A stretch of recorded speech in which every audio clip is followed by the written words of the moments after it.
Hello and welcome. My name is David Sabat.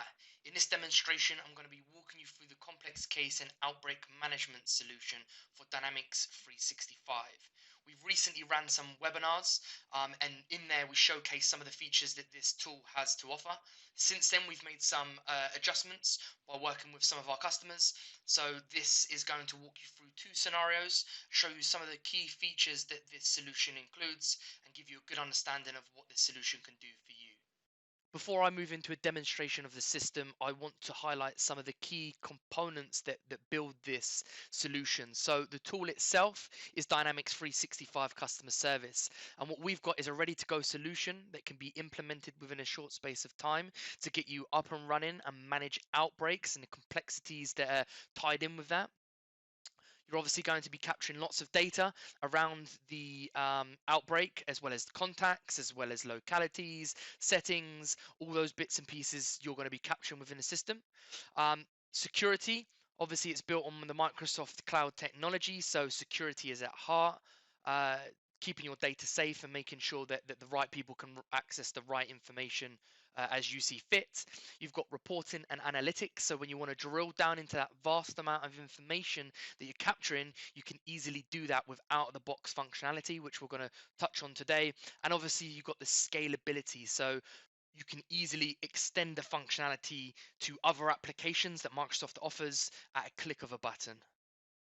So in the first scenario, what we're going to do is just walk through a single confirmed COVID-19 incident. That information can come into Dynamics 365 from either a CTAS file, so the information that they give you can be ingested into Dynamics and automatically create that record, or you can manually input the information. It's going to be focused on an individual contact in this scenario, and we're going to capture some key information around that. So the contact tracing, whether they've had a test or if they're showing symptoms, locality, as well as settings as well. We'll touch a little bit on pathways and actions, and I'll show you what that means in terms of the automation and what needs to be done to progress that incident. And then we will look at the incident management and collaboration. So that's all around internal teams collaborating with one another to update the incident that's currently open to understand what's going on with it. So if someone's made a phone call to a local authority or the individual in question that's related to the incident, you can manage all that information in a timeline on the incident. So I've now opened up the tool. The page that I'm currently on is imported incidents awaiting triage. So in effect, when you pull this information through from CTAS and you ingest it into Dynamics, it's going to put all the incidents on this page awaiting for you to triage those incidents to individuals to then work on and progress and follow up. If I click the drop down, there's some other views here. This is just basically a way of manipulating the data within Dynamics 365. And also, if I had lots of different incidents in here, I could group it by various different bits of information if I wanted to. So I'm going to dive into a single confirmed case in this scenario. I want to quickly run through the key information that's captured on an individual incident record. So in this scenario, it's based on an individual contact that's been tested positive, Ashley Chin in this example. On the left-hand side here, you can see the type. I've set it to single confirmed case. We could change that. There's lots of other values in here. And if I did change that, what it's going to do is change some of these values down here. But I'll show you that in the second scenario, which we'll go through. It's capturing some key information about the incident. It's got a CTAS ID there that's been ingested and some other information there. Case and settings details. So this is where you can associate it to an individual person or a location. So you've got onset date there and obviously test date. You want to quickly see that information at a glance. And then this is pulling through some key information from that contact within Dynamics as well. So you've got everything you need in this one record rather than having to navigate away to find it elsewhere. Moving over to the right hand side, you've got a summary of the incident, so a free text box capturing some more information about this specific incident. Below that, you've got pathways and actions. So this is a very important aspect of managing the incident that's in the system. And what it allows you to do is, depending on the pathway that you create, it will automatically generate a list of individual tasks associated to the incident that need to be carried out in order to progress it. So you can see I've created an individual confirmed COVID pathway, and off the back of that, it's automatically generated a list of tasks that need to be carried out by either myself, or I can assign these to other individuals in teams or around the organization to go and do something to progress the incident. Up here, I've got a drop down so I can actually see tasks that are open or completed. So it allows you to visually break down those tasks and what needs to be done in order to hopefully close this and stay on top of that incident that's taken place. And then I can also add new tasks if I want to by clicking on the ellipsis button. We're now going to move over to the tab section at the top of the incident record. This is where I can start building out the contact tracing to understand who this individual has come in contact with and whether we need to do anything to follow that up. So in order to add a new record, just click on new contact and I can start adding some information about that individual. Their name, some details about them, date of potential contact with the person that's tested positive, and you've got some nice sliders here to just quickly highlight some information about them. At the bottom, you've got test and trace, so whether they've actually had a test, what's going on with the test, and what does it relate to, whether it's COVID-19 or it could be a flu outbreak if it was something different, for example. We'll now move over to the incident management tab.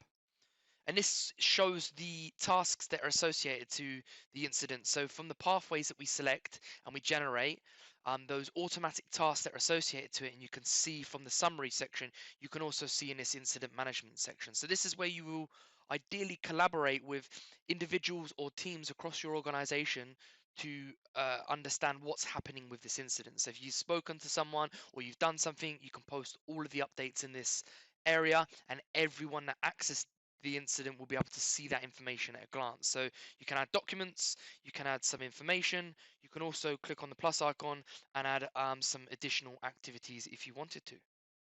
So for the second scenario, we're really going to touch on some of the aspects that I've shown you in the first. So this time around, it's the location outbreak incident rather than an individual person.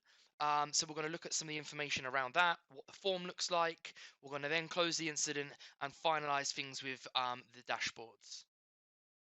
I'm back in Dynamics now, and what I'm going to do is click on this second incident that relates to a house party outbreak. So I'm going to open up the record and notice that the type is set to single confirmed case. If I change that to outbreak, notice that this center section now displays different information. It's specific to a location rather than an individual in this case.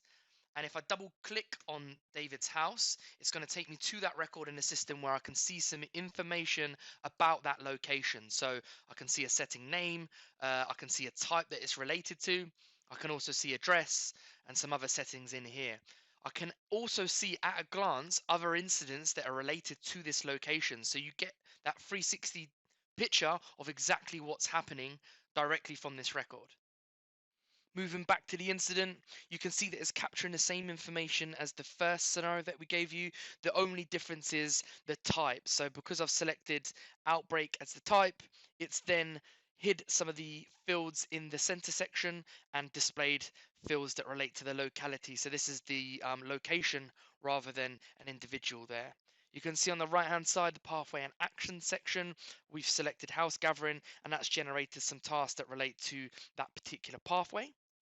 I can also click into contacts and individuals, and if I knew the individuals that are associated to this incident or that location, I can start building that out as we did before. And when I'm happy with that incident and we've stayed on top of it and whoever's had to quarantine has done that, we can close the incident by selecting resolve case in the toolbar at the top.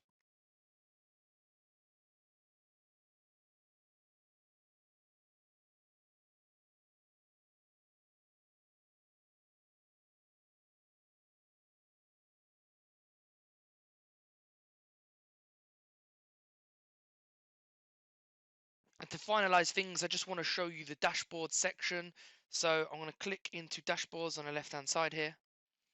Here's a pre-configured dashboard that we've created in order to drill down into that information that's being captured within Dynamics. These are very, very quick and easy to do and allow you to collate that information into a nice view which you can drill down into in real time to understand it better and then make, more informed decisions about what you're going to do next.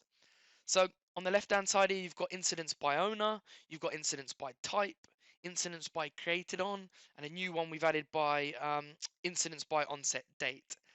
What I can do in these dashboards is drill down into the information. So depending on who you are and what you're working on, you can have a dashboard that pulls through things like tasks. So when you open up Dynamics in the morning, you can see the tasks that you need to action for the incidents that are open.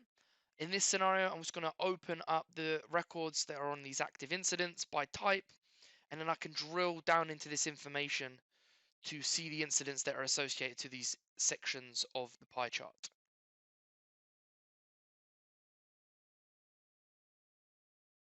As always, thank you very much for watching. If you have any questions, then please feel free to email me. My email address is up on screen now, and goodbye for now.